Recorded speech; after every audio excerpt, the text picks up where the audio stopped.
pela sua história, né?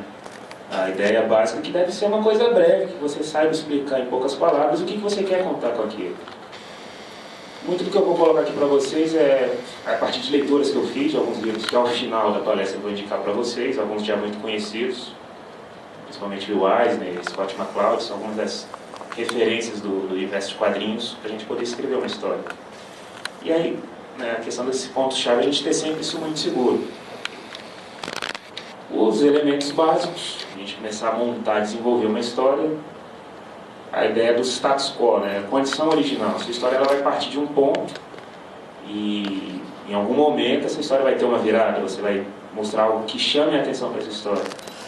É aquela velha história, né, início, meio e fim, mas você tem ali esse ponto de virada, uma transformação que chame a atenção para a sua história, para que essa história até tenha o que contar, não pode ser uma coisa sempre na mesma. É interessante você mostrar transformações de situações, características dos próprios personagens e seguir a partir daí. O conflito, né, seria o coração da história, ou seja, o que está acontecendo ali, o que está mudando. Não que seja um conflito no sentido negativo, algo que está, por algum motivo, transformando a vida do seu personagem e por isso ele está reagindo àquilo. É interessante você ter alguma coerência nesse conflito que você está apresentando. Uma maneira da gente classificar isso seria um conflito interno, uma coisa que é só do personagem, algo que está só na cabeça dele, no sentimento dele, uma coisa mais introspectiva, ou algo mais externo que se relacione com outros personagens na história, e até um pouco dos dois, né?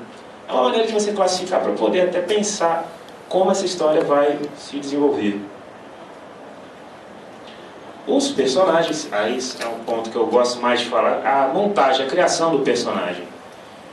Às vezes o pessoal gosta de falar que o Dinâmico R parece muito comigo, embora eu não seja ele, eu tenho que reafirmar muito isso, mas assim, o personagem está sempre muito próximo a mim.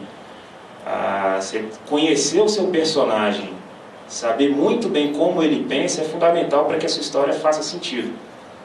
Você ter ali um passado para o seu personagem, saber a história dele, de onde ele veio, o que o motiva, é fundamental, porque um personagem com profundidade é um personagem que tem uma história dele.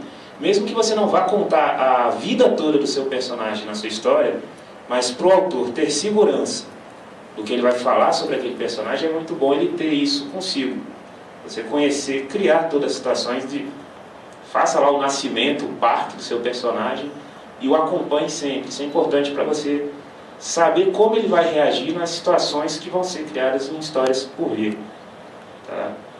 A questão do caráter dele, traumas que o motivam. A gente pega aí exemplos de super-heróis, e eu particularmente gosto muito de quadrinhos de super-herói. Os heróis mais conhecidos sempre tem lá um trauma que é a sua motivação. Você pega o Homem-Aranha, o Guilherme até falou aqui no simbolismo dos super-heróis muito essa questão. A morte do tio, do Peter Parker, né, a grande motivação para ele virar o Homem-Aranha. O Batman, a morte de seus pais. Também não precisa ser um trauma, uma coisa que envolva a morte, não precisa ser sempre trágico, né? O super-homem, ele tem aquela formação que foi dada pelos pais adotivos dele, e aquilo para ele é o que basta. Às vezes ele entra numas neuras lá, que no planeta explodiu, ele fica meio pensativo sobre Krypton, mas criado lá em Smallville, ele segue muito o padrão moral que os pais o educaram, os pais terrestres. E é interessante você saber como é que isso funciona na cabeça do seu personagem, que você ter domínio do que acontece ali dentro.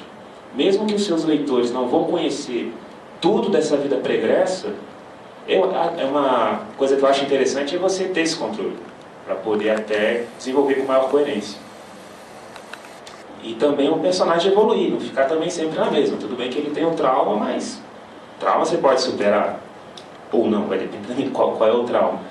Mas o personagem mostrar uma crescente, ele passar por situações, reagir, e aquilo ali também, ele ganhar algo com isso, né? Uma história que seja longa, você tem aí, essas histórias de super-heróis mesmo são... O super-homem já tem 70 e tantos anos e ele não é nada igual ao que foi na sua criação, assim como outros personagens. Novos elementos são colocados e isso é incorporado à própria personalidade. Como são as pessoas? Os personagens nada mais são do que um reflexo do que nós somos. Cada um com a sua personalidade, mas reagindo com coisas novas. E aí sim a gente partir para escrever mesmo, e eu me sinto muito à vontade em escrever porque é uma coisa que sempre me motivou. Aliás, eu diria que eu aprendi a ler mais por conta dos quadrinhos do que por qualquer outra coisa. Com 6 anos já ficava olhando ali as figuras, e realmente aquilo me atraiu, e o desejo de escrever, de entrar naquele universo foi muito grande. Já que o desenho não era tão bom, eu vi na escrita a maneira de eu poder fluir, né? Deixar sair essa imaginação. Nos livros que a gente tem por aí sobre teoria de roteiro, a gente tem algumas classificações sobre como escrever. Pensando assim, no meu caso, por exemplo, um roteirista que trabalha junto a um desenhista, ou seja, não é a pessoa que faz tudo sozinho, mas trabalha em parceria. Você que tem a ideia da história, você tem que deixar tudo muito claro para quem vai executar o desenho. O desenhista não tem a obrigação de adivinhar o que está passando na sua mente louca ali naquela hora. Então o roteiro ele tem que ser posto de uma maneira clara, para quem for ler poder compreender, então poder transformar no desenho. A gente tem aqui esses 4 tipos, cada um se adapta mais conforme o seu estilo, mas, por exemplo, se ele escrever as cenas em sequência, tópicos mesmo naquela parte, você vai lá contando como é que é o cenário, onde vão ficar os personagens. Ou descrever o quadrinho em si, você pensar cada pedacinho da página, colocando ali o que você quer. Por tabela, você coloca uma coluna, descreve a cena, na outra os diálogos, que é um elemento importante do quadrinho. O meu favorito, que eu gosto de usar mais, é por esquema. O próprio roteirista ele já pensa mais ou menos como é que vai estar montada a página, com os desenhos. E aí, claro, se o cara de repente não tem muita habilidade para desenhar, mas pelo menos para imaginar a cena, e que seja com um boneco palitinho, mas para o desenhista ter uma referência ali de localização. Eu gosto de trabalhar muito com isso. O Fábio, que é o desenhista que trabalha junto comigo, ele não pôde vir aqui hoje, mas assim, a gente discutia muito e tal, mas chegamos ao consenso que essa era a melhor maneira dele poder fazer aquilo que eu estava imaginando.